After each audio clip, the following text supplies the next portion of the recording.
இன்ஸ்டாலும் சரி, ஃபேஸ்புக் சரி, யூடியூப் சரி, எல்லாத்துக்குமே விஜய். ஏன்னா ஒரு அரசியல்ன்றது வந்து ஃபஸ்ட்டு இருந்த காலத்தில் பார்த்திங்கன்னா டிஎம்கே, ஏடிஎம்கே, ஸோ அந்த மாதிரி ஷெட்யூல் அந்த மாதிரி தான் இருக்குமே. பட் எப்போ விஜய் வந்து அரசியலுக்குள்ளே வந்தாரோ அப்போவே வந்து அது விஜயனை சுற்றி தான் இருக்குது அந்த அரசியல். ஏன்னா எது ஓப்பன் பண்ணாலுமே அவரோட பேர் இல்லாமல் ஒரு ஆட்சியும் இங்கே நடக்கலை. எந்த கட்சியாக இருந்தாலும் சரி, அது அவர் பேர் இல்லாமல் யாரும் அவர் தாண்டி போக முடியல.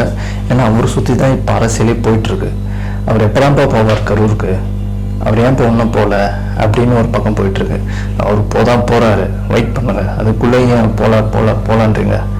இங்கே நிறைய பேர் பார்த்தீங்கன்னா அவர் போகிறத தாண்டி அவர் போகல அது ஒரு வச்சு அதை ஒரு அரசியல் மாதிரி கிரியேட் பண்ணுறாங்க. மக்களுக்கும் அரசியலுங்களுக்கும் இதே ஒரு வித்தியாசம்தான். மக்கள் தெளிவாக இருக்காங்க, அவர் போவார், அவர் போய் பார்ப்பாரு, அவர் கூட நாங்கள் இருக்கோம்னு மக்கள் தெளிவாக இருக்காங்க. பட் ஆனால் சில அரசியல் பண்ணுறவங்கெல்லாம் வந்து அவரையும் போல தலைவர் தற்கூறி அப்படி இப்படிப்பா நீ சொல்லுப்பா, நீ 1000 சொல்லுப்பா, என்னப்பா சொல்லுவேன் 1000 சொல்லு, அதுக்கெல்லாம் நாங்கள் எதுக்குமே ரியாக்ட் பண்ண மாட்டோம். ஒரு தப்பு நடந்தால் அதுக்கான எஃபெக்ட் நாங்கள் கொடுப்போம். அதுதான் எங்கள் விர்ச்சுவல் வாரியர்ஸோட வேலையே. ஓகேவா? அப்போது விஜயகாந்த் சார் இருக்கும்போதெல்லாம் வந்து ஒரு ட்ரோல் பண்ணியா ஒரு ஏதோ பண்ணிட்டீங்க. பட் இதே வந்து விஜய் கண்ணாக்கும் நீங்கள் பண்ணீங்கன்னு அது முடியாது. ஏன்னா அந்த வாட்டி வந்து விர்ச்சுவல் வாரியர்ஸ்னு ஒருத்தர் இருக்கும். ஓகேவா? அண்ணன் பக்கத்தில் நிற்கிறோம், அவருக்காக நான் செய்வோம். இப்போ அவர் வந்து 41 குடும்பத்தை தத்தெடுத்துருக்காரு. ஓகேங்களா? அவர் போய் அவர் கூட சேர்ந்து நம்மளும் அவர் கூட நிற்க தான் போகிறோம். ஓகேவா? நின்றுட்டும் இருக்கோம். ஓகேங்களா? இப்போ பப்ளிக் ஒப்பீனியன் பார்த்தீங்கன்னா அவர் வந்து 41 குடும்பத்தை தத்தெடுத்து ரொம்ப அருமையான விஷயம். அவர் கடைசி வரைக்கும் அது உயிர் இருக்கிற வரைக்கும் அவர் வந்து கூட நிற்க போகிறாரு. சும்மா போனோமா, மாலையை போட்டோமா, காசு குத்தணுமா அதெல்லாம் கிடையாது. இதுக்கப்புறமும் என்ன தேவை வந்தாலும் எனக்கு தயங்காமல் பேசுங்க அப்படின்னு சொல்லுவார். சீக்கிரட்டாக ஒரு நம்பரும் கொடுத்துட்டு வந்திருக்காரு.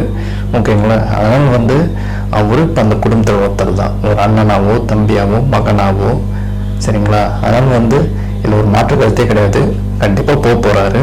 ஓகேங்களா? அவர் பார்த்துட்டு வந்த பிறகு தான் இதுக்கு அடுத்தது என்னன்றது நம்மளுக்கு தெரியும் ஒரு ஆஃபீஷியலாக. அப்புறம் இன்னைக்கு பார்த்தீங்கன்னா நம்ம டிவிகேலேருந்து மத்தியழகன் அவர்கள் வந்து இன்னைக்கு ஜாமீனில் வெளியே வந்திருக்காரு. நல்ல விஷயம். அவங்க குடும்பத்தோட வெளியே வந்ததெல்லாம் நம்ம பார்த்தோம். அவரும் நிறைய விஷயம் பேசியிருக்காரு. அவங்க வக்கீல் வந்து வாதாடி நல்லபடியாக வெளியே கொண்டு வந்திருக்காரு. நல்ல விஷயம். இனி வரப்போகிற நாட்களில் ஒரு விஷயமா நல்ல விஷயமா வரும். இப்போ தான் புஷியானந்த் அவர்கள் வெளியே வந்திருக்காரு, மத்தியழகன் வெளியே வந்திருக்காரு, ஆது வெளியே வந்திருக்காரு, சிடி நிர்மல்குமார் வந்திருக்காரு, ஐஆர்எஸ் அருணும் வந்திருக்காரு. இப்போ எல்லாமே திருப்பி கோஸ்பம்ஸ் ஆக போகுது. இனி இந்த அரசியல் வந்து வேற மாதிரி இருக்க போகுது. ஒரு திருப்பு முனையாக இருக்கும். எதிர்பாராததை எதிர்பார்க்கணுன்ற